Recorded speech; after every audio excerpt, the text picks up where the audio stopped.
Bom dia a todos. Bem-vindos aí a mais uma aula de Mecânica Clássica. Hoje eu quero dividir a aula em duas partes. Na primeira parte eu quero começar a discutir forças centrais e eu vou fazer isso baseado naquele material extra que eu mandei para vocês. Baseado numa dissertação de um aluno nosso, aqui do próprio Instituto de Física mesmo. Nós temos um programa de mestrado profissional em ensino de física muito bom, que dá bastante ênfase em conteúdo, mas lembrem-se que por ser um mestrado voltado para professores do ensino médio e tudo mais, ele aborda em termos de conteúdo e tal, não são coisas muito complicadas, mas são coisas que vão ser úteis ou diretamente para os alunos, como experimentos de baixo custo, coisas assim. Não é o caso dessa dissertação, ou são dissertações que têm como produto um material que pode servir de apoio para os alunos do ensino médio e para os professores aprofundarem um pouco mais seus conhecimentos e se sentirem mais à vontade para falar de algumas coisas em sala de aula. Essa tese, essa dissertação foi mais nesse sentido. Essa dissertação ela se divide em duas partes e, inclusive, a outra parte dela está ligada com o Huygens e como o Huygens resolveu o problema da tautócrona e, a partir daí, construiu um pêndulo isócrono, que é uma coisa que vai aparecer nas listas, mas eu estou pensando, se a turma quiser e tal, a gente pode marcar um dia, uma dessas aulas extras, eu podia dar um seminário para vocês sobre esse tópico, um seminário que eu já dei várias vezes, então ele está bonitinho, assim, e tem algumas soluções. Na verdade, tem a solução do Huygens, que é brilhante, ele resolve o problema praticamente não tinha equação diferencial na época, ele resolve isso em 1658, 59, sai publicado só em 1673, ano em que ele tem uma das suas obras mais importantes, mas ele resolve de uma maneira brilhante, usando bastante geometria, acho que vale muito a pena. Então a gente pode marcar uma dessas quartas-feiras aí, eu apresento, isso vai ser útil para alguma lista de vocês. Talvez alguns de vocês já tenham visto esse seminário, porque eu já dei esse seminário muitas vezes, mas de qualquer maneira eu acho que vale muito a pena para quem nunca viu, então a gente pode marcar uma coisa dessas. Isso significa o seguinte, quem quiser ler a dissertação toda pode ler, porque a outra parte assim, é muito legal sobre o Huygens, e sobre a vida dele, vida e obra, e em particular essa história toda de como ele conseguiu construir um pêndulo isócrono. E a segunda parte é sobre movimento planetário. E eu vou aproveitar essa segunda parte para fazer em aula aqui. A outra parte, se der, a gente faz um seminário extra, fica para leitura, tá bom? Então é isso. Essa segunda parte vai falar sobre movimento planetário. Tem uma introdução que eu vou pedir para vocês lerem e que fala um pouquinho de história, mas eu queria chamar a atenção para a parte...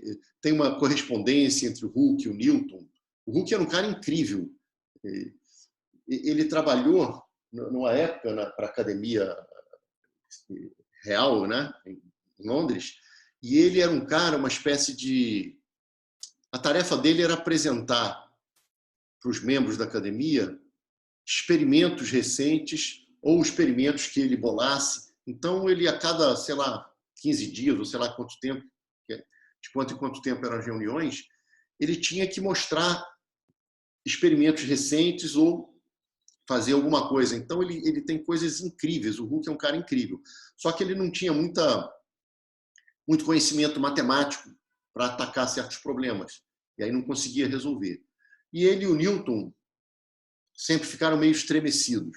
Eu acho até que por conta... alguém jogava lenha na fogueira. Eu acho que era um secretário da academia, alguma coisa assim. Essa historinha está muito bem contada num livrinho que eu recomendo muito para vocês, que é de autoria daquele matemático russo que faleceu há alguns anos, o Arnold, que tem um livro de mecânica assim, super famoso, bem difícil. E ele tem um livrinho chamado, não nessa ordem, mas tem um nome, tem Hooke, Newton, Barrow e Huygens. O título do livro tem esses 4 nomes. É um livro fininho e é espetacular esse livro. Recomendo muito que vocês leiam esse livro. Newton, Hooke, Barrow e Huygens. E ele conta muitas histórias interessantes.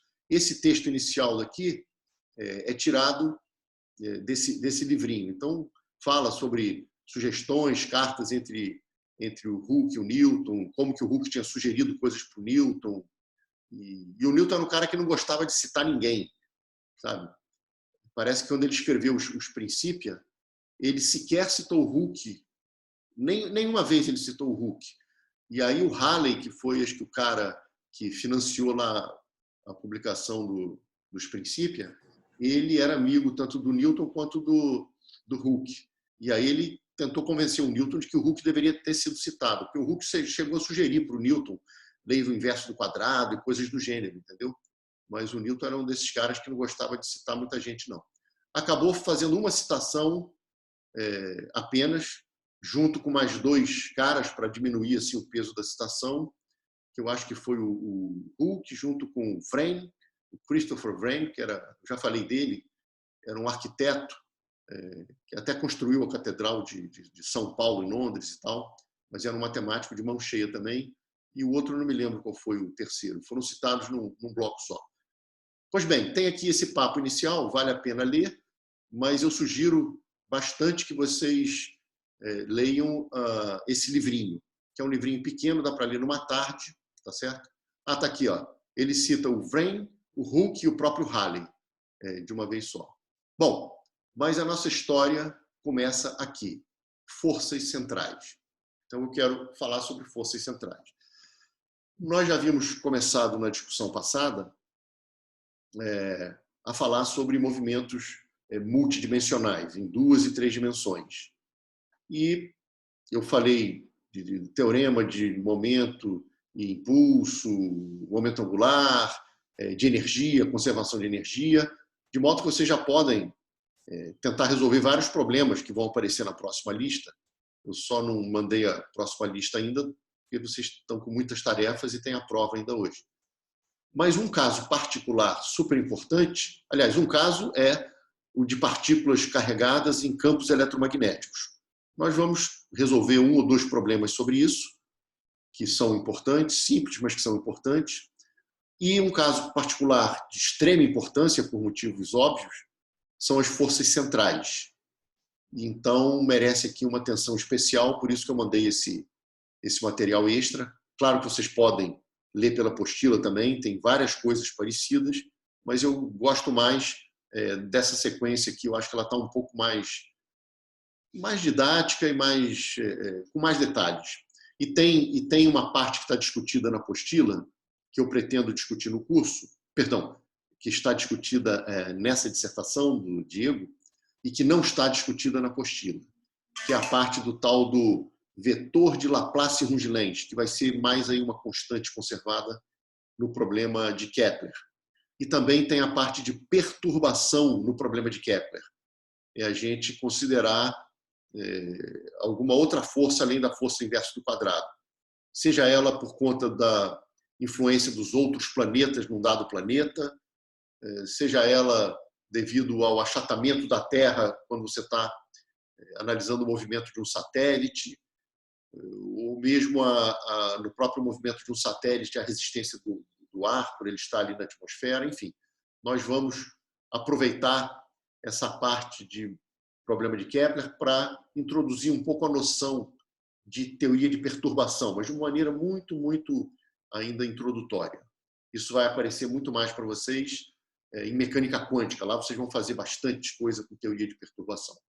Bom, vamos deixar de falar e para o que interessa aqui. Bom, forças centrais. Então, vamos lá. O que é que a gente entende por uma força central?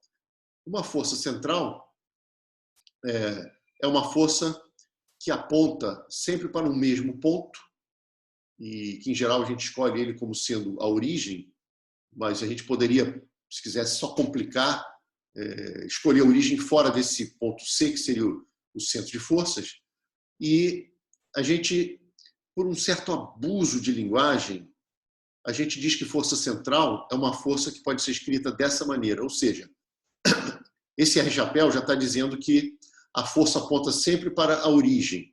na direção da origem, mas pode ser atrativa, repulsiva. Só que eu estou botando uma coisa a mais aqui.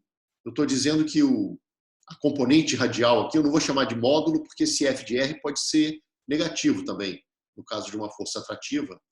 Então, essa componente radial, ela depende apenas da distância do ponto onde a partícula se encontra até a origem.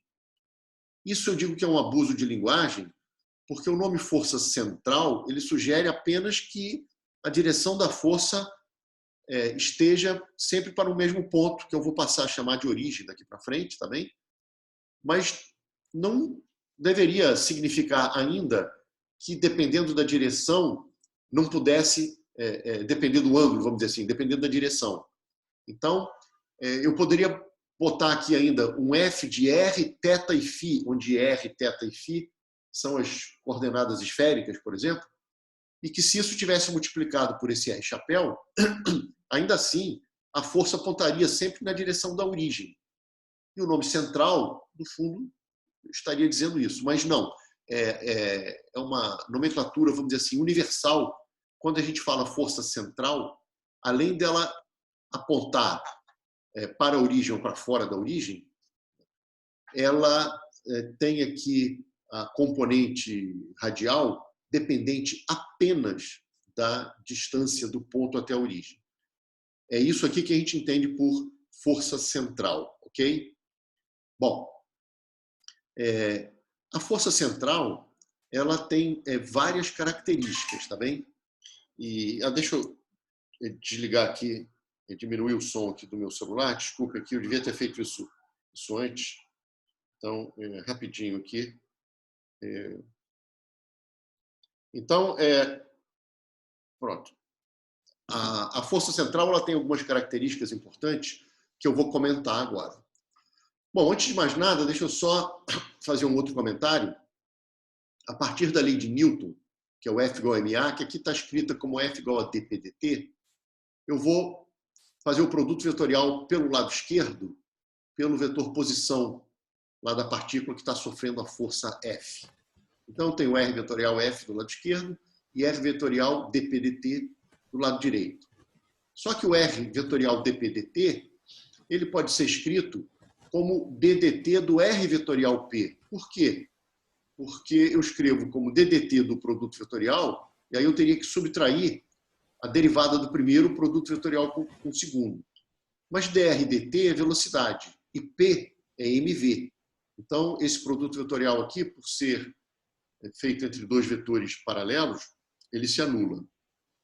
Então, a gente tem que R vetorial F é igual a ddt dessa quantidade, R vetorial P. Esses caras vão ganhar nomes, tá certo?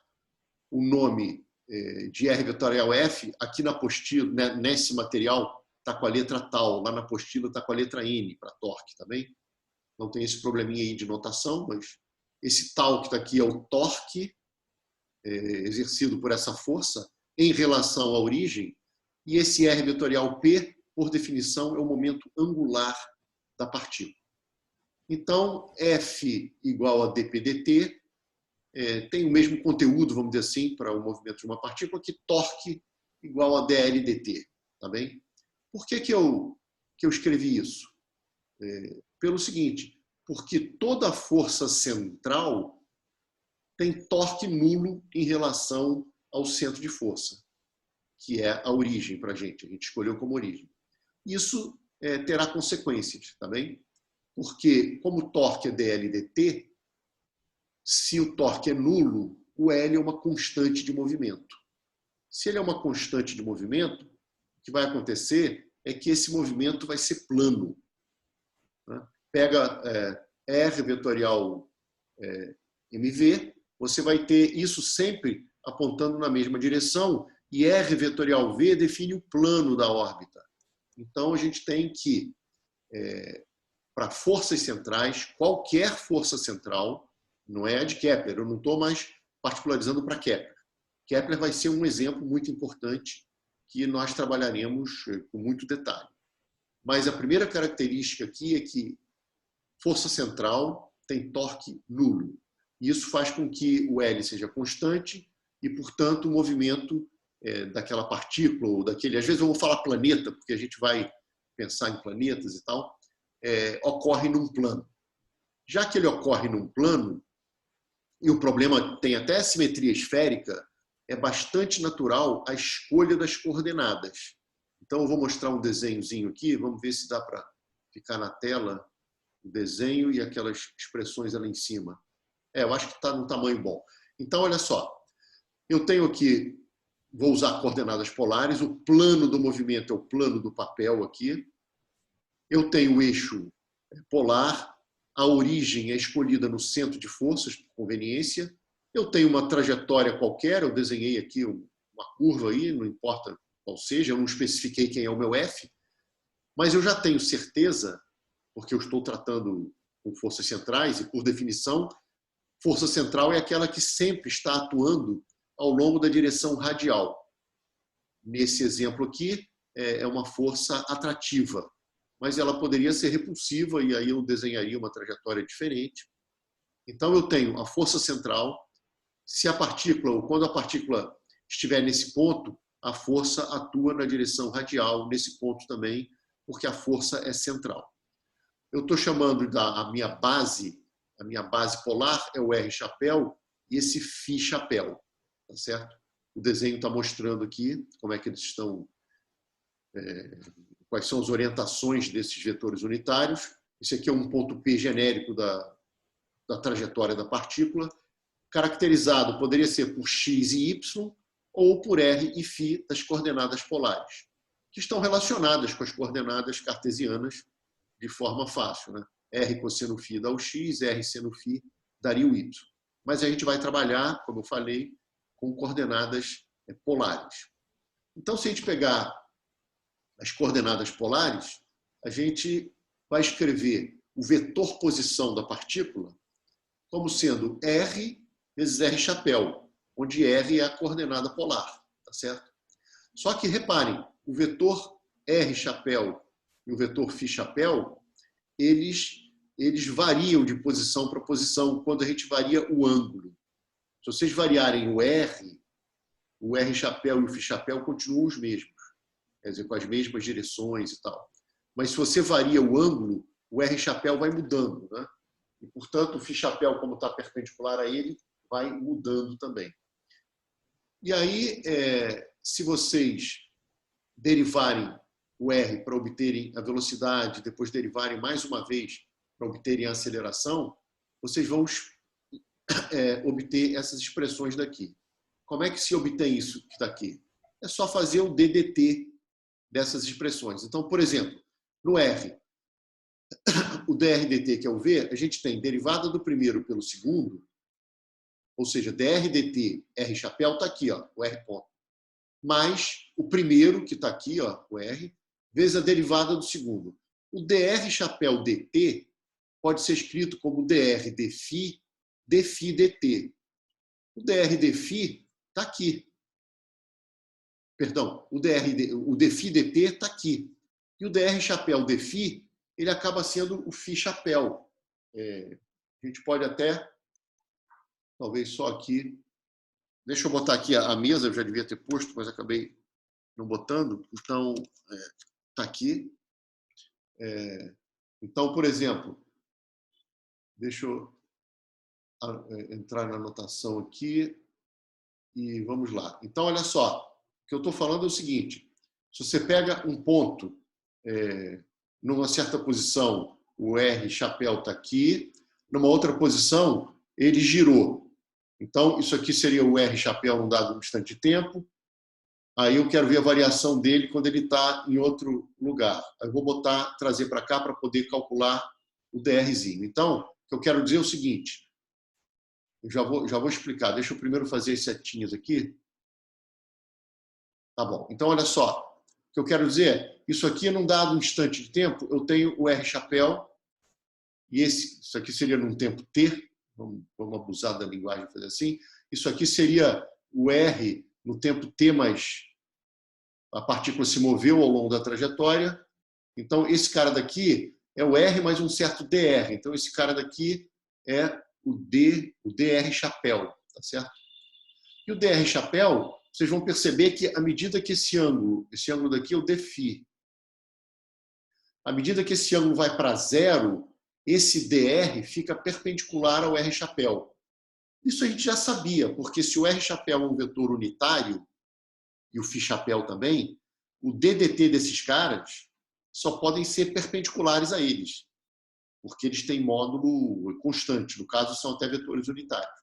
E dá para perceber que ele está apontando, quanto menor esse ângulo ΔΦ e Dφ aqui, ele fica cada vez mais perpendicular ao R chapéu, apontando na direção e sentido do Φ chapéu. E se vocês pegarem, é uma conta que a gente já fez lá quando estava discutindo a base de Frenet-Serret, a gente fez uma conta muito parecida quando a gente quis analisar o DT chapéu DS, coisas do gênero. Esse módulo, ele vai ser o módulo, que isso aqui é como se fosse um arco de círculo, quando esse ângulo vai a zero. Você tem o módulo desse cara vezes o Dφ. E o módulo desse cara é 1. Então, o DR chapéu Dφ é um vetorzinho perpendicular ao R chapéu, na direção e sentido do Φ chapéu e de módulo 1. Então, a gente chega à conclusão que o DR Dφ ele é o Φ chapéu. E aí, quando a gente vai lá para cima e quer calcular, por exemplo, a velocidade é dr dt, r vetor posição. E o r vetor, ele é a coordenada r chapéu. E aí a gente tem dois termos. O primeiro deles é derivada do primeiro, está aqui, pelo segundo, mais primeiro pela derivada do segundo, que é o dr chapéu dt.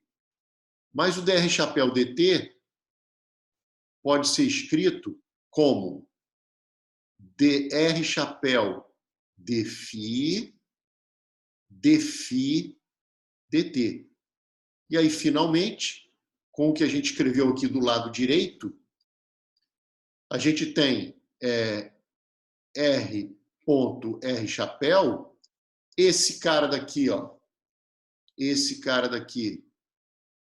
ele é o Φ chapéu, está ali no lado direito, está aqui na nossa discussão, e esse cara daqui é o Φ ponto. Então, a gente acaba escrevendo esse segundo termo como sendo R Φ ponto Φ chapéu, que é o que está aqui, ó. É essa linha que está aqui, tá bem?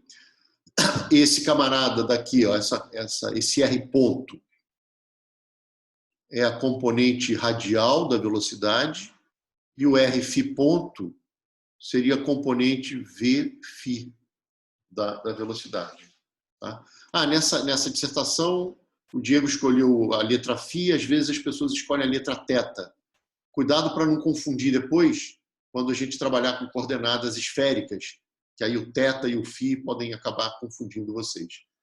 Alguma dúvida aqui nessa demonstração, gente? Vocês acho que já tinham feito esse tipo de coisa em algum outro momento, mas isso é bem padrão, tá? Das coordenadas polares ou da base polar. Se ninguém tiver dúvida, eu vou apagar para voltar para a apostila, tá bem? Bom, então eu vou apagar aqui a tela. Então, voltando aqui para a apostila. Apostila não, eu estou na dissertação do Diego, isso não é a apostila. Então, a gente tem aqui, ó, velocidade pode ser escrita dessa maneira, e aí fica como um exercício vocês repetirem, derivarem uma vez mais, e agora vão obter uma expressão um pouco maior, porque tem mais termos aqui. E qual é a novidade aqui necessária para chegar na última linha? É porque agora você também vai precisar do Dφ chapéu dt. E o Dφ chapéu dt, você vai fazer a mesma continha, só que o Φ estava assim, e quando ele se gira de um ângulo Dφ, ele fica assim, e dá para perceber que o Dφ chapéu, ele aponta na direção do menos R chapéu. E quando vocês estiverem fazendo aqui as derivadas todas, derivada do primeiro pelo segundo, aquela coisa toda. Quando aparecer dφ chapéu dt, vocês vão escrever dφ chapéu dφ, que vai ser menos o R chapéu, dφ dt. Com esse φ ponto aqui, aparece esse φ ponto ao quadrado. Por isso que tem esse outro termo aqui, com esse sinal de menos com R chapéu. E se vocês fizerem o resto aqui, vocês vão encontrar essa expressão. Isso é apenas uma maneira de expressar o R, o V e o A em coordenadas polares. Por exemplo, se vocês forem resolver um problema, pode ser o problema de Kepler, pode ser um problema qualquer, sei lá, uma partícula dentro de um tubo que está girando. Esse é outro probleminha que eu gosto de botar. Né? Tem um tubo girando em torno de um dos seus extremos e dentro desse tubo tem uma partícula que pode se mover lá dentro porque não tem atrito, mas ela é obrigada a ficar dentro do tubo. Então, se não tem atrito ali, você não vai ter nenhuma força radial. Já no problema de Kepler, você só tem força radial. Enfim, se alguém der a força do problema para vocês, e se for conveniente trabalhar em polares, vocês vão pegar e vão escrever F igual a MA. Onde tem o F, vocês vão escrever componente radial do F, R chapéu, mais componente em φ do F vezes φ chapéu. E vão igualar a M vezes A. E A vai estar escrito dessa forma. E aí, como esses caras são linearmente independentes, o R chapéu e o φ chapéu, você vai igualar componente radial da força com M vezes isso que está aqui. Componente em φ da força igual a massa vezes esse cara que está aqui. Aliás, um comentário que talvez apareça mais na frente, ou, enfim, toda força central só tem componente radial, por definição dela. Então, ela não tem componente em φ. Significa que na hora de botar o F igual a MA, vai ter força radial, componente radial, igual a M vezes, abre parênteses, R2 pontos menos RF ponto quadrado. E a força em φ, que é zero, a componente em φ, porque ela é uma força central, seria igual a M vezes esse cara que está aqui. Então, esse cara que está aqui, ele é zero. E dá para mostrar, isso vai ficar claro daqui a pouquinho, que isso acaba sendo a conservação, aí está ligada com a conservação do momento angular. Quando você expressar em coordenadas polares, vai aparecer uma coisa parecida com o que está aqui. Tá? Bom, mas é apenas uma base que pode parecer que complicou a nossa vida, mas dependendo do tipo de problema, é bastante conveniente trabalhar com a base polar. Tá? Bom, o desenho está aqui, então todo mundo já sabe quem é o R chapéu, φ chapéu, quais são as coordenadas polares, e o movimento se passa nesse plano. Bom, como é bastante natural, a gente, já que o momento angular é uma constante de movimento, na verdade, é uma constante vetorial até, conserva módulo, direção e sentido, é interessante a gente escrever o momento angular na base polar. Então, eu tenho o vetor R, produto com mv. Eu coloco aqui a velocidade escrita na base polar e efetuo esses produtos vetoriais. R chapéu vetorial, R chapéu dá zero. Então, eu tenho M, R2, φ ponto, e o R chapéu vetorial, o φ chapéu, dá um cara perpendicular aos dois vetores. Então, dá um cara perpendicular ao plano do movimento. Vamos chamar de Z essa direção e sentido, ok? Então, estou chamando de Z chapéu aqui. Claro que ele poderia estar girando num sentido com φ ponto positivo ou negativo, tá certo? Isso aí não vai depender de cada problema, de como vocês vão encarar cada problema, sem perda de generalidade. Então, eu vou supor o giro aqui com φ ponto positivo, e eu vou me referir a esse cara muitas vezes como módulo do momento angular, mas na verdade ele é a componente do momento angular no eixo Z, mas eu vou chamar de módulo. Então, quando você diz que o momento angular é uma constante, deixa eu voltar para cá, ó. Quando você diz que o momento angular é uma constante, como o Z chapéu é constante, esse MR2 φ ponto é uma constante. Então, se isso é uma constante, isso já nos traz uma relação muito importante. Φ ponto é L, que é o módulo, vamos dizer, do momento angular, dividido por mr2. Então, isso aqui já nos dá uma informação importante pelo seguinte. Eu vou dar dois motivos aqui. Um deles é que isso aqui já te diz que em todo movimento central, que o φ ponto é a taxa com que esse ângulo gira. Então, você está olhando para um planeta, por exemplo, supondo que o planeta sofra ação só do Sol, tá certo? Numa primeira aproximação. Então, você já sabe que se o planeta estiver mais distante do centro de forças, no caso do Sol, a taxa de giro daquele ângulo com que você vai observar ele girando, ela fica menor. E essa taxa é inversamente proporcional ao quadrado da distância. Então, você já sabe que quando o planeta está mais próximo, ele gira com uma velocidade maior. Quando está mais distante, gira com uma velocidade menor.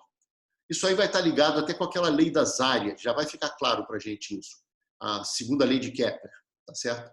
Mas já é uma informação bastante importante para a gente ir entendendo um pouquinho mais sobre movimentos sob a ação de forças centrais. E uma segunda coisa que vai ficar mais evidente mais para frente é que saber que o φ ponto pode ser escrito em termos de R, no caso L sobre mr2, vai poder eliminar o φ ponto da história, das nossas equações. Vocês vão ver que aparece φ ponto em vários lugares. Por exemplo, na própria energia, quando a gente escrever um meio de mv2 mais a energia potencial, nesse V2 vai aparecer aqui, eu vou ter que pegar esse cara e levar ao quadrado, vai ter um R ponto quadrado, que é o VR quadrado, e vai ter um R2 φ ponto quadrado. E aqui tem esse φ ponto. Se o φ ponto é função de R, eu posso eliminar o φ ponto quadrado e ficar tudo em função de R. E isso vai ser, assim, de uma conveniência enorme. Então, essa relação aparentemente inofensiva, ela é extremamente útil para discutir problemas de forças centrais. E ela vem aqui da conservação aqui do momento angular, em particular do módulo do momento angular. Bom, aqui a gente já está até se encaminhando para falar da lei das áreas, porque, como eu falei, essa conservação aqui ela está ligada com a lei das áreas. Então, vamos primeiro escrever uma fórmula em coordenadas polares para esse DA. Gente, aquele papo de sempre, né? Um pouquinho de água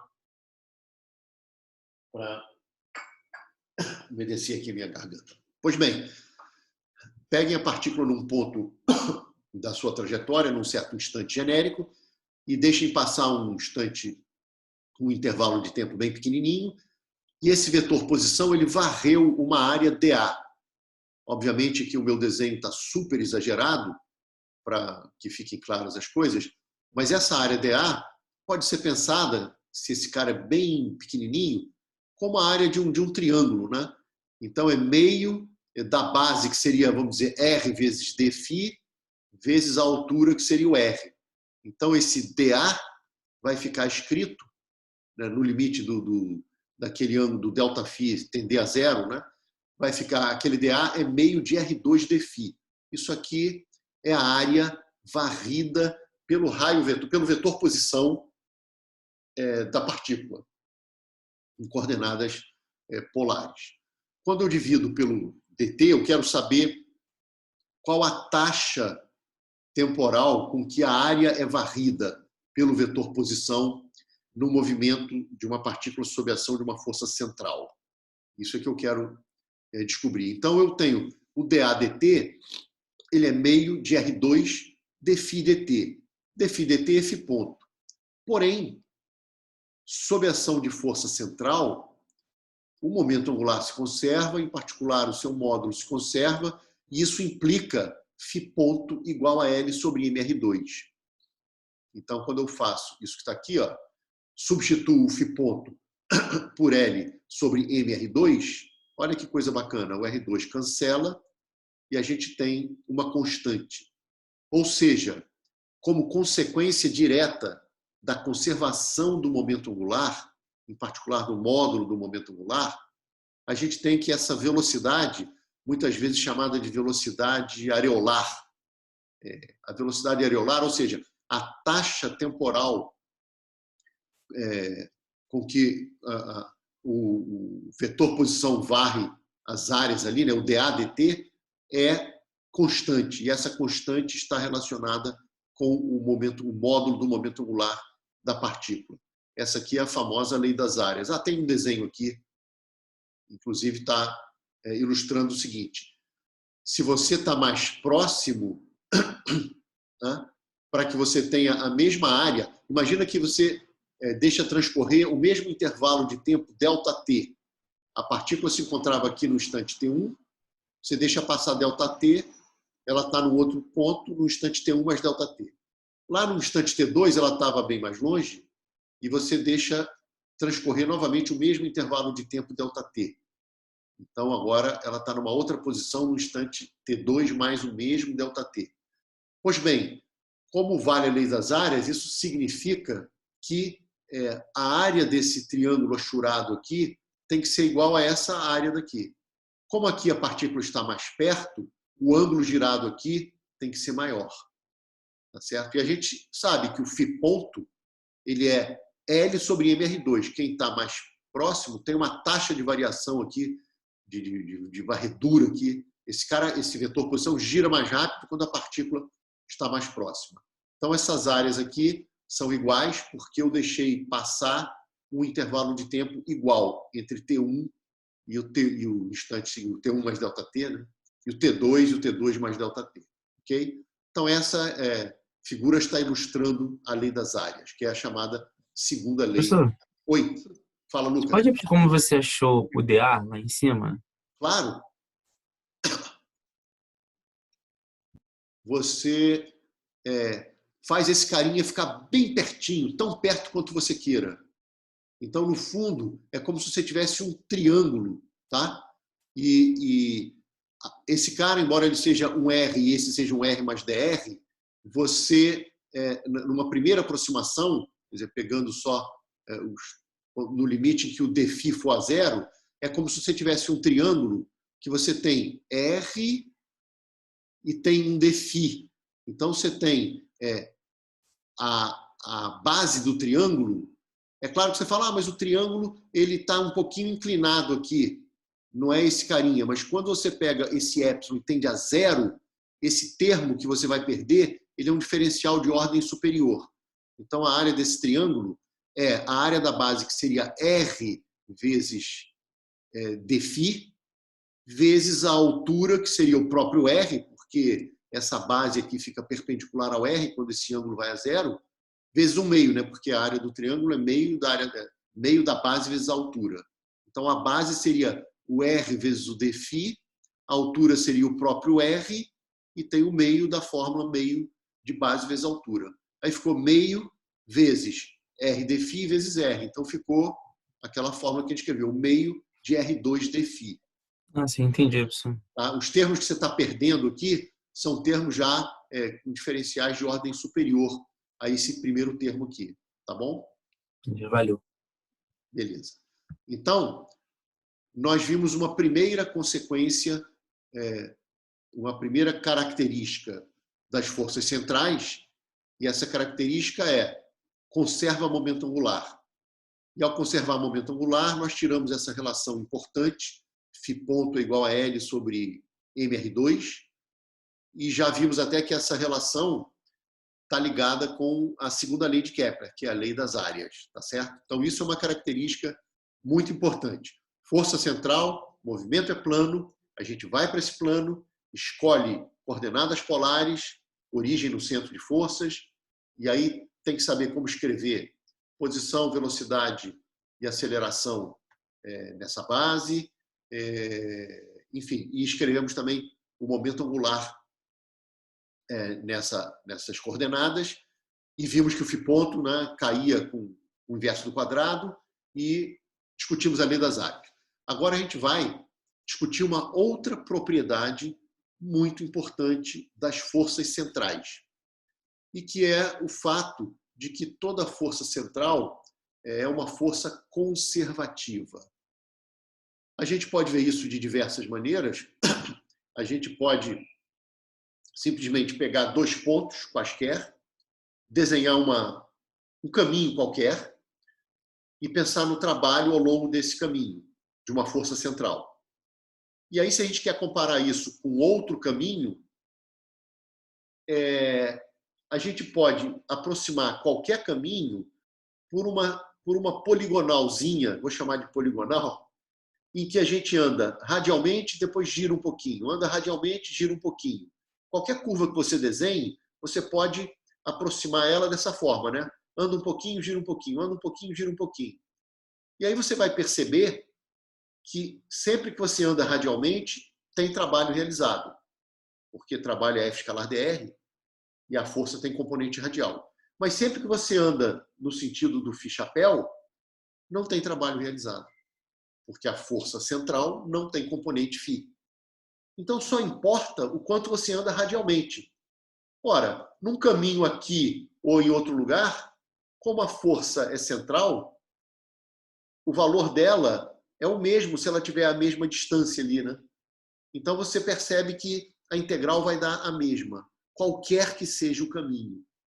Isso fica claro nessa fórmula daqui. Eu tentei fazer uma coisa geométrica. Se vocês quiserem, eu posso fazer um desenho, tá? Se ninguém entendeu o que eu falei.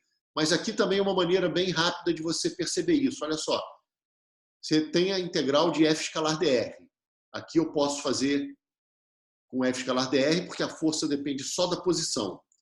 Mas depender só da posição ainda não significa que seja conservativa. No entanto, como essa força ela é central, quando eu escrever lá o meu dr, por ser um vetor genérico, ele vai ter componente em R-chapéu e em φ-chapéu. Só que, como a força só tem componente em R-chapéu, esse produto escalar ele vai dar o F de R, porque esse F daqui é F de R vezes R-chapéu. Quando eu fizer R-chapéu escalar dr, vai me dar a componente do dr ao longo do R-chapéu, que é o drzinho, esse Rzinho é a coordenada esférica polar ali, né? Eu estou no plano. E o outro termo dá zero. Ora, agora é que nem a integral de f de x dx entre dois valores. Não tem jeito, isso aqui vai dar sempre a mesma coisa. Desde que você saia de um ponto... Eu já estou botando um padrão aqui, né? Do ponto... aqui apareceu com esse menos e eu troquei os limites de integração em relação ao que está lá na apostila, tá? Só para vocês não acharem que tem alguma coisa estranha, os limites aqui estão trocados e aí tem esse menos aqui. Muita gente gosta de escrever assim. O Diego escreveu assim. Mas o fato de ser uma integral agora de f de r, coordenada polar, dr, coordenada polar, já mostra que essa integral, qualquer que seja o caminho, desde que ela saia do mesmo ponto inicial ao mesmo ponto final, na verdade, desde que saia até, como eles têm o mesmo r inicial e o r final, a integral dá sempre o mesmo valor.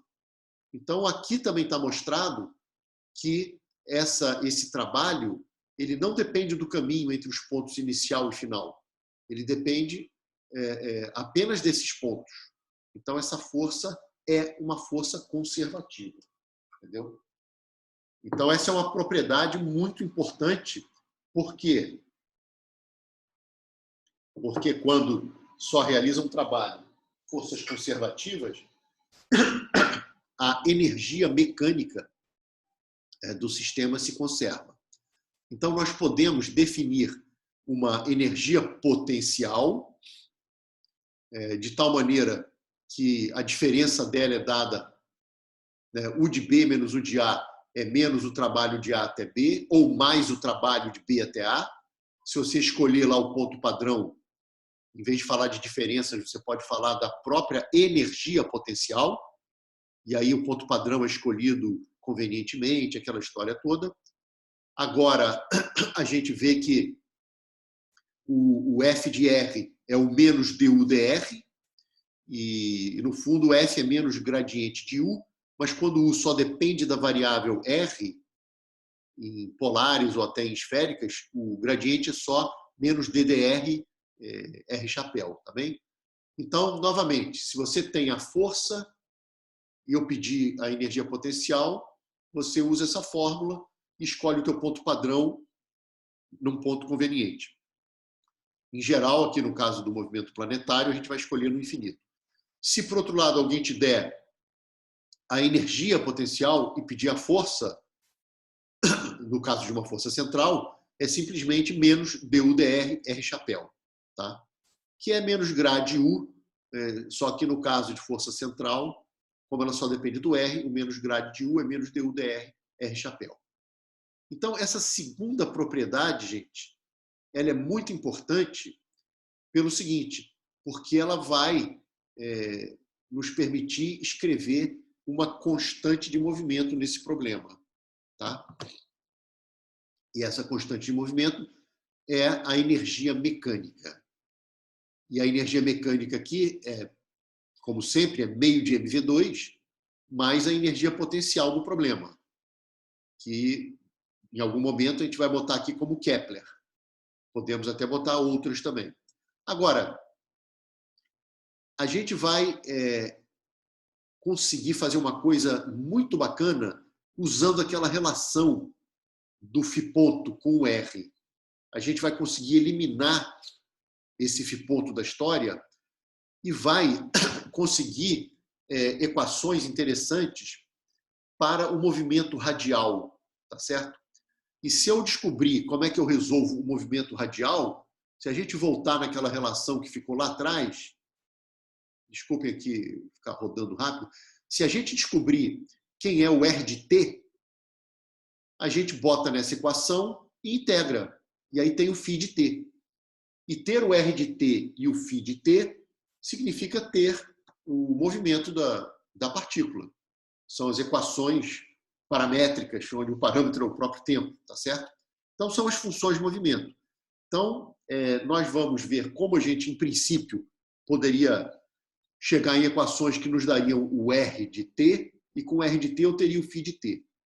Então, a ideia é agora tentar usar o fato de que o movimento é central, essas simplificações todas, para tentar eliminar, de uma certa forma, o movimento em φ e trabalhar só com o movimento em R. Será que a gente consegue equações que nos levem a equações totalmente análogas a tudo que a gente fez até agora? A gente ficou trabalhando com movimentos unidimensionais, resolvemos problemas complicados, x2 mais 1 sobre x2, pós-Télia, sei lá o quê. E a gente foi fazendo ali um treinamento. Claro que movimentos unidimensionais são importantes, porque eles são casos particulares de movimentos em 3 dimensões, mas que ocorrem muito também na natureza. Mas aqui a gente está em um movimento, no caso, bidimensional, porque já que o movimento é plano, a gente escolhe aquele plano e só precisa de 2 coordenadas ali, o R e o φ. Mas se a gente, de alguma maneira, conseguir analisar o movimento radial, a gente vai usar toda a ferramenta que a gente desenvolveu nos movimentos unidimensionais para discutir o movimento radial. E tendo esse movimento resolvido, a gente volta na equação que eu acabei de mostrar, que o φ ponto é L sobre mR2, esse φ ponto é ddt. Se eu tiver o R de t, eu jogo ali no lado direito e integro. Falando assim, parece que é fácil, na prática é difícil, mas pelo menos existe um caminho. Então vamos ver como que a gente faz isso. Isso é uma das coisas mais bonitas assim da discussão de partículas sob ação de forças centrais. A gente vai fazer isso definindo de uma forma bem natural o que a gente vai chamar de uma energia potencial efetiva. E a gente já vai entender o porquê dessa palavra efetiva.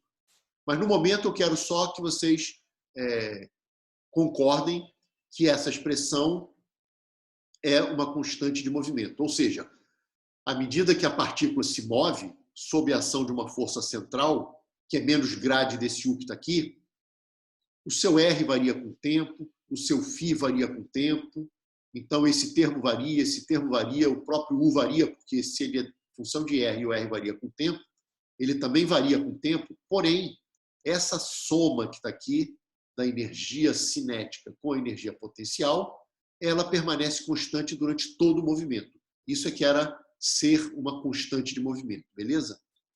Pois bem, então olha só o que a gente vai fazer. Eu não sei se vocês lembram. Ah, que bom que está escrito aqui. Eu pensei que eu fosse ter que escrever. Quando a gente tinha o movimento unidimensional, e em vez de resolver a segunda lei de Newton, que era uma equação diferencial de segunda ordem, então a gente tinha que integrar 2 vezes no tempo, se o problema fosse com uma força conservativa, eu já podia escrever a conservação da energia. E aí eu isolava a energia cinética de um lado, do outro lado ficava E menos U de x, eu passava esse m sobre 2, ia para lá, ficava 2 sobre m, e eu extraía a raiz quadrada para ter o dx dt. E aí tinha lá um mais ou menos, que está ligado com o sentido da velocidade, raiz quadrada de 2 sobre m, raiz quadrada de e menos u. E dessa expressão é que a gente tirava, ou o período, a gente integrava entre os pontos de retorno, lá quando tinha um posto de potencial, e tirava aquela famosa expressão do período que vocês devem ter até sonhado com ela, de tanto que aplicaram lá na lista, ou também integraram essa equação para obter a própria função movimento. E eu lembro que eu pedi isso em alguns casos mais simples, em que eu escolhia adequadamente lá o valor da energia, mas vocês dominam totalmente essa equação que está aqui, certo? E eu falei também, quando a gente discutiu essa equação, que antes mesmo da gente resolver o problema por aqui, a gente poderia tirar algumas informações qualitativas muito interessantes. E elas vinham do fato de que energia cinética é uma quantidade não negativa, ou seja, ela só pode ser positiva ou nula. Como ela é dada por essa diferença, então a gente já sabe, dado uma energia mecânica, quais são os intervalos das posições lá no... Eu estou relembrando o caso unidimensional, tá bem? Onde o movimento pode ocorrer.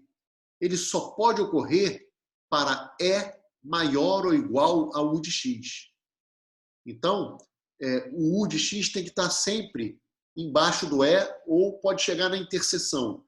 A interseção, ou as interseções, eram os pontos de retorno. Tanto é que, para calcular os pontos de retorno, a gente igualava E com U de x, e as raízes dessa equação nos davam os pontos de retorno. Maravilha. O que isso tem a ver com o que eu estou falando agora? Agora nós não temos um movimento unidimensional. Porém, eu percebi que se eu analisar o movimento radial, que é um movimento, vamos dizer, unidimensional, é como se a sua vista ficasse acompanhando. Você bota lá um telescópio e acompanha o planeta. Você quer só ver como é que ele se afasta e se aproxima com o passar do tempo. Isso aqui é o R de t dele. Tendo esse R de t, a gente descobre o φ de t, em princípio. Então, como que isso aqui me ajuda? Como que isso sugere um procedimento para a gente? Ora, é só vir aqui na conservação da energia, que estava aqui, e isolar o carinha que eu quero analisar. Eu não quero analisar o R de t, então pega só esse termo da energia cinética e passa todo mundo para o outro lado. Foi o que eu fiz aqui, ó. Lembrem sempre da analogia com essa equação 20, tá? Ah, que bom, ela cabe aqui na página. Eu devia ter deixado assim já.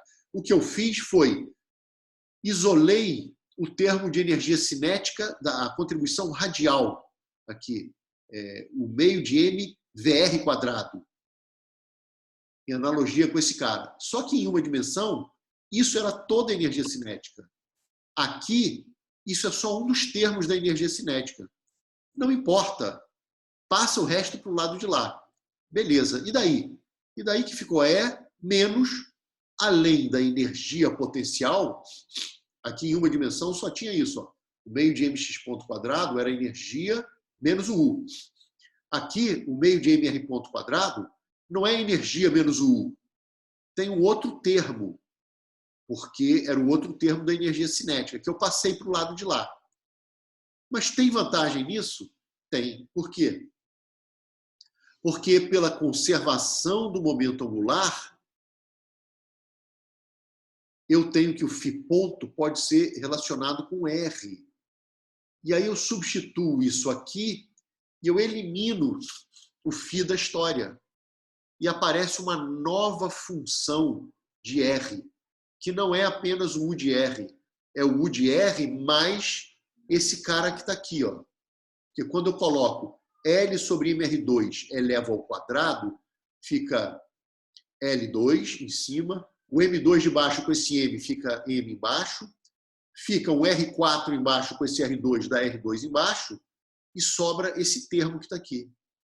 Então eu vou definir o cara que está dentro desses parênteses por um outro nome.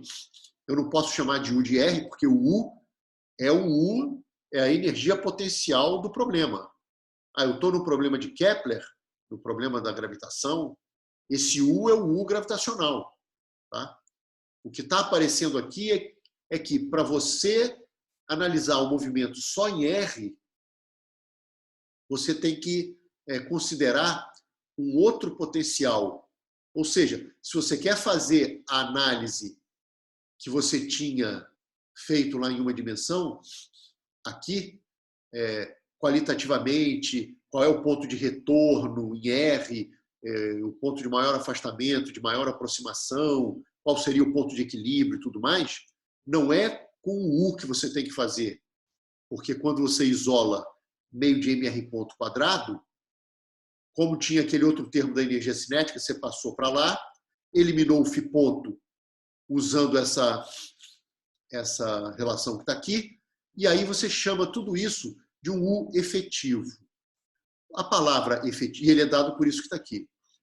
A palavra efetivo é porque ele não é o U do problema. Mas, se você quiser analisar somente o movimento radial, quem faz o papel desse U aqui naquele movimento unidimensional é essa soma do U do problema mais esse termo que está aqui. Esse termo que está aqui, se você pega e faz menos DDR dele, vai ter um menos com outro menos, porque R é a menos 2 aqui, então vai dar uma coisa positiva. Ou seja, dá uma força para fora, uma força centrífuga, no sentido para fora. Então, muitas vezes, esse termo é chamado de termo centrífugo, porque ele equivale a uma força para fora do centro de forças. Tá? Na verdade, você poderia até interpretar esse termo que está aqui pensando da seguinte maneira. Se eu quero acompanhar, como se eu tivesse um telescópio que girasse com a velocidade φ ponto do planeta, eu estou no referencial não inercial. Eu sei que eu só vou falar disso lá em Clássica 2, tá? Mas vocês já falaram disso em Física 1, então eu posso falar um pouquinho sobre isso. Se vocês analisarem o problema nesse referencial girante, vocês teriam que introduzir forças de inércia. E vocês vão ver que daquelas 4 forças de inércia, uma delas não existe, porque a origem é a mesma que a origem do referencial inercial. Então aparecem as outras 3, né? Coriolis, força de Euler, centrífuga. E vocês vão ver que 2 delas se cancelam e aparece uma força centrífuga, que seria dada por isso que está aqui, que é exatamente esse termo que está aqui, ou seja, se vocês estiverem nesse referencial girante, porque analisar o movimento radial, só o radial, é como se vocês estivessem num referencial onde a partícula só se move radialmente. Mas esse referencial não é inercial. Se vocês introduzissem essas forças, vocês iam ver que, além da força gravitacional, teria uma outra força. E essa outra força derivaria desse termo do potencial. Mas aqui a gente nem precisa falar disso.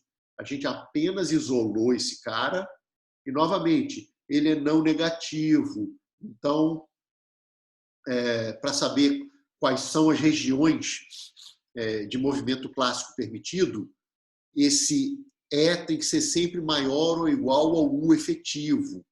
Se vocês quiserem saber se radialmente a partícula vai ter um R máximo e um R mínimo, ou seja, ela vai ficar oscilando entre um R máximo e um R mínimo, lembrem-se que a partícula está girando, eu estou apenas analisando o movimento radial, tá certo?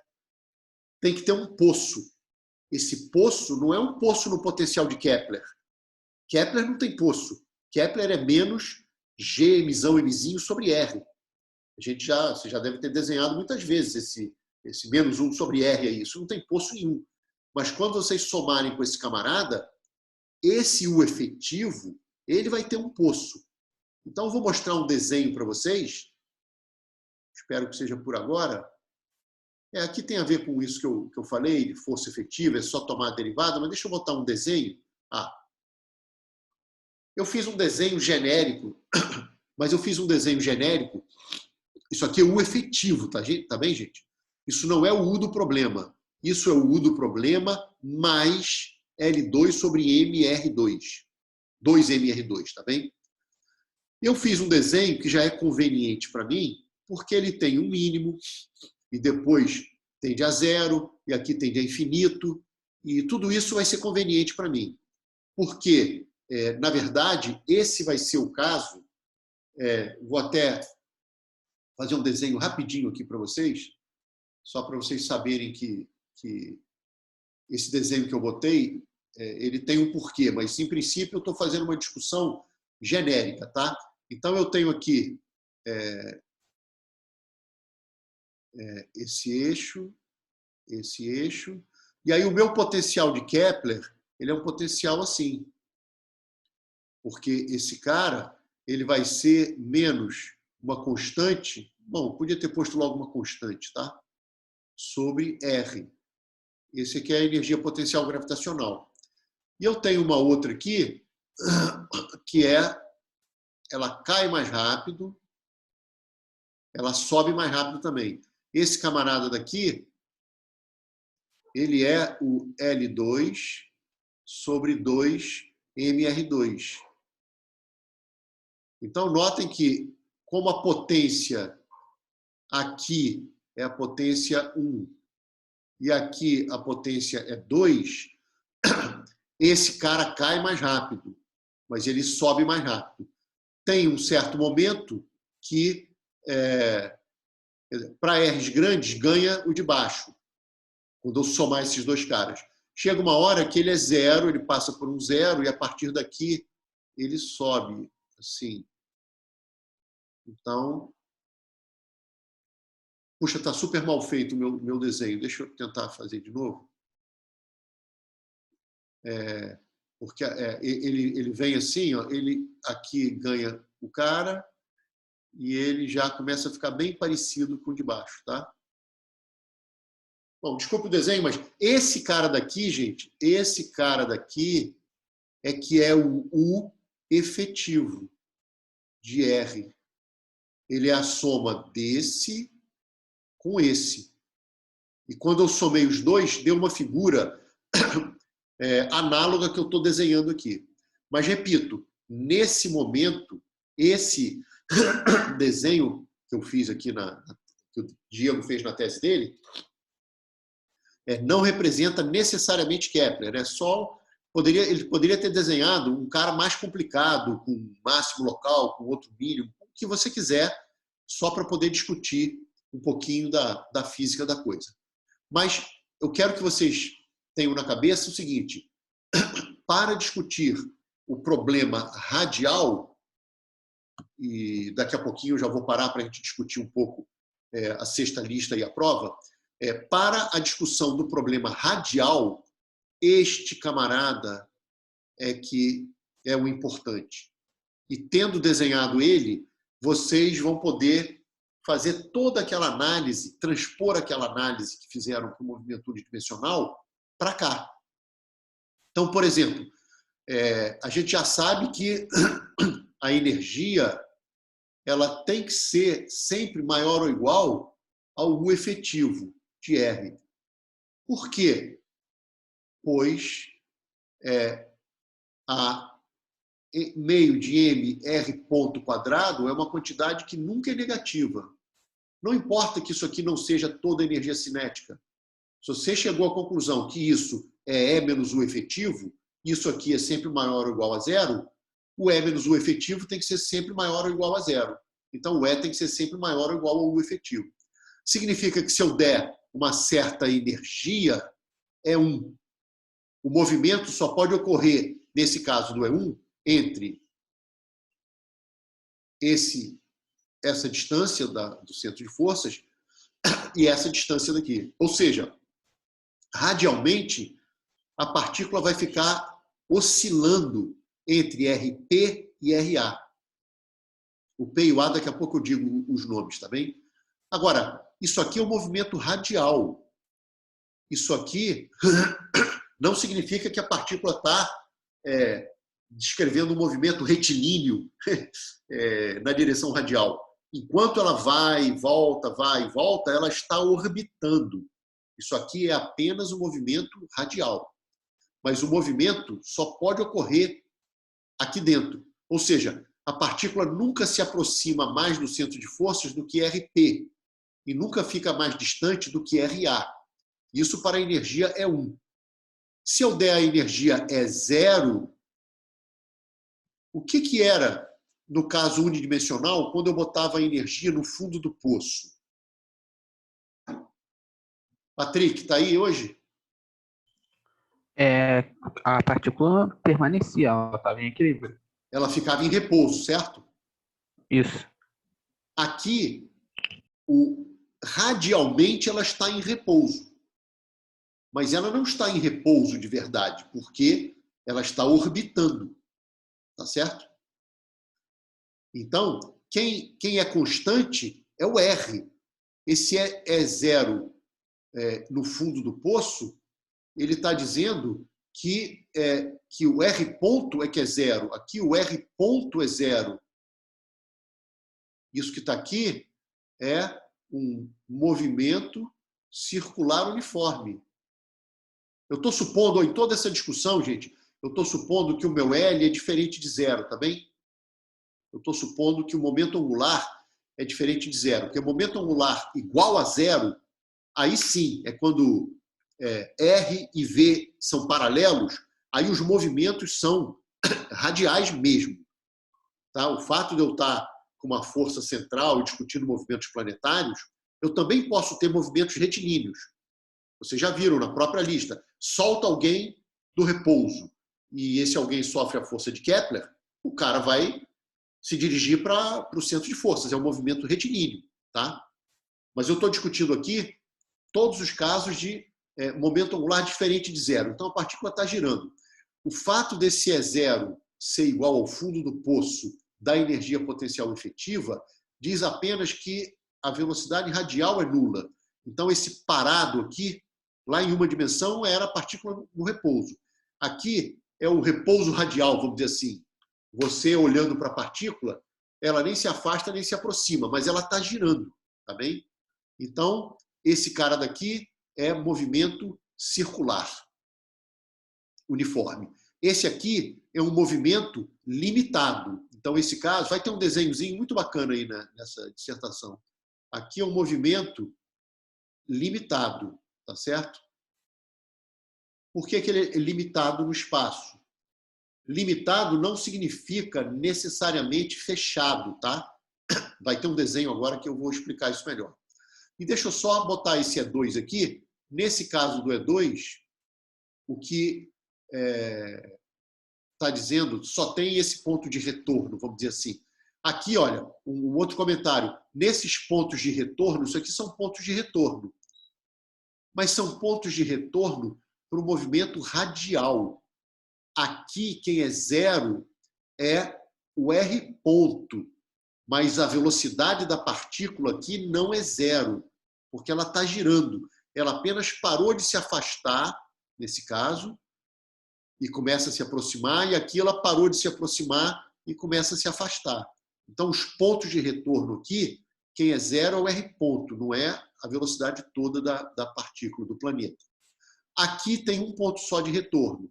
Então, o que acontece é que esse movimento ele é tal que a partícula nunca fique mais próxima do que R2 em seu movimento, e no fim das contas, ela vai acabar voltando para infinito, independente da condição inicial, se ela já foi lançada para se afastar, ou se ela foi lançada para se aproximar, o movimento dela vai acabar terminando lá no infinito com uma energia cinética, que é a diferença uma energia cinética radial, né?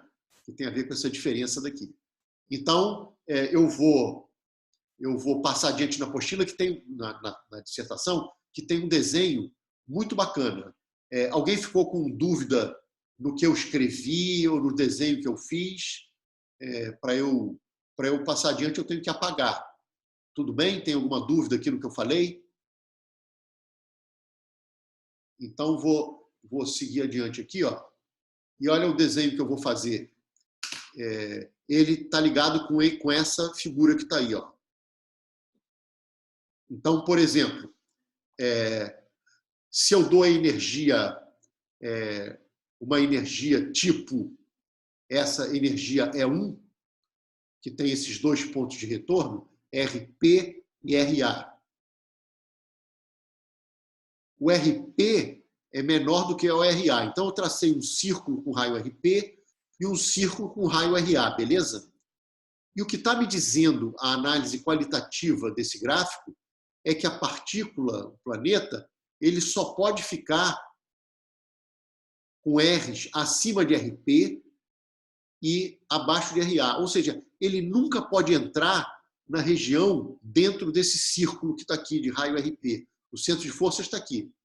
E ele nunca pode sair fora desse círculo com raio RA, porque a energia dele não permite. Então, ele, radialmente, ele se move oscilando aqui dentro.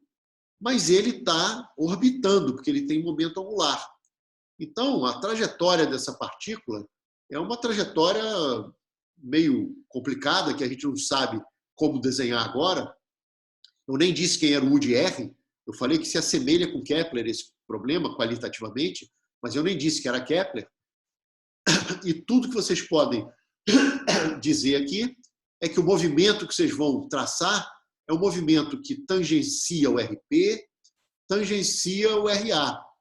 E você tem uma órbita que não necessariamente vai se fechar. Vocês podem dizer apenas que ela é limitada no espaço, certo? A condição para fechamento de órbita tem a ver com aquela coisa dos períodos, ou seja, se o período das oscilações radiais, sim, porque radialmente o movimento é oscilatório, porque você tem um poço no potencial efetivo, não tem jeito. Radialmente é uma oscilação. É harmônica? Não necessariamente, em geral não. E para movimentos próximos do circular, é harmônica? Em geral, sim, mas tem que ver se a derivada segunda é positiva, diferente de zero, né? Mas, em geral, para pequenos desvios da órbita circular, radialmente vocês vão ter oscilações harmônicas. Para energias maiores, as oscilações tem que calcular. E vocês sabem como calcular. É a mesma história. Só que, em vez de usar a variável x, vai usar R. Em vez de usar o U de x, vai usar o U efetivo. E vai ter aquela mesma fórmula para o período, só que aqui é para o período radial. Agora, se essa órbita vai fechar ou não, vai estar ligado com o fato de, será que o período radial é um número racional de vezes o período para dar uma volta, para descrever de 0 a 2π? Se isso acontecer, a fórmula vai ser... você vai ter uma órbita fechada. Bom, aqui era só para dizer, eu já estou terminando mesmo para a gente discutir, aqui é só para dizer que a derivada igual a 0 do efetivo te dá o raio da órbita circular, tá? Aqui foi uma fórmula que eu escrevi por conveniência futura, depois eu volto, mas aqui está só dizendo como é que calcula o raio da órbita circular. É pegar e achar qual é ali o mínimo local. Pode ser máximo local, que também seria a órbita circular, só que seria uma órbita não estável, tá? E, para finalizar, é exatamente o que eu estava falando. Pega movimentos próximos do fundo do poço. É fazer uma expansão de Taylor do efetivo em torno da posição de equilíbrio. Ora, se a posição de equilíbrio, tudo radial, tá? A gente está analisando o movimento radial. Se a posição de equilíbrio, a derivada primeira é 0, por isso que não aparece, aparece a segunda. E essa, cara, sendo diferente de 0, isso aqui é um poço parabólico. Então, vale tipo força da mola. E se vale força da mola, o período seria 2π sobre o ômega radial, né? E quem faz o papel do K da mola é essa derivada segunda do potencial efetivo na posição de equilíbrio, que é o que vocês fizeram no movimento unidimensional. Só que aqui é para o movimento radial, então o U que entra é o U efetivo. Então aqui seria para pequenas oscilações. E para grandes oscilações? Para grandes oscilações, vocês teriam o seguinte. Aliás, antes do grandes oscilações, aqui seria como vocês resolveriam o problema via conservação de energia. Lembra lá de unidimensional? Aqui era x', aqui era o U de x'. Aqui era o xi de x inicial, o x0, o Diego chamou de xi, e aqui era o x. Vocês cansaram de usar essa fórmula com x', pois usem com r'. E agora o potencial aqui não é o potencial central, é ele mais o termo centrífugo que dá o U efetivo. Se vocês integrarem isso, vocês têm o T como função do R. Se conseguirem inverter, teriam o R como função de T. Tendo o R como função de T, joga naquela fórmula que eu falei, que era o φ ponto igual a L sobre mR2. E integra no tempo. Eu sei que isso, em geral, é bem complicado, a gente nem vai fazer isso. Tá? Eu até vou comentar no problema de Kepler como que é a solução temporal. É bem sutil, é uma coisa muito bonita que o Kepler fez lá, chegou numa equação transcendental, eu já falei isso para vocês. Aliás, eu tenho uns videozinhos bem engraçados que eu vou passar para vocês sobre isso.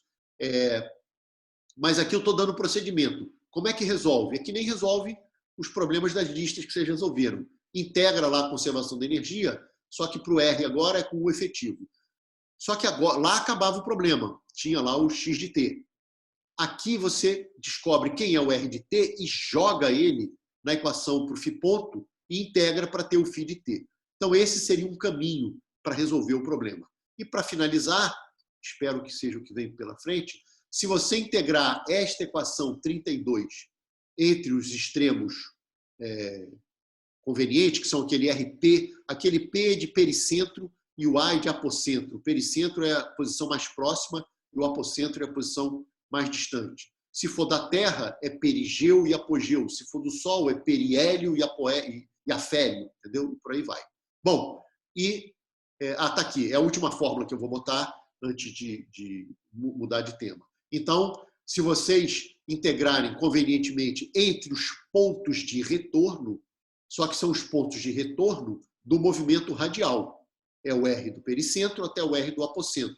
Essa fórmula é totalmente análoga à fórmula do período, lá em uma dimensão. Só que lá aqui era x1, aqui era x2, que eram os pontos de retorno, e aqui era x' e era o U de x'. Aqui tem que entrar o U efetivo. Ok? Bom, pessoal, eu vou parar essa gravação.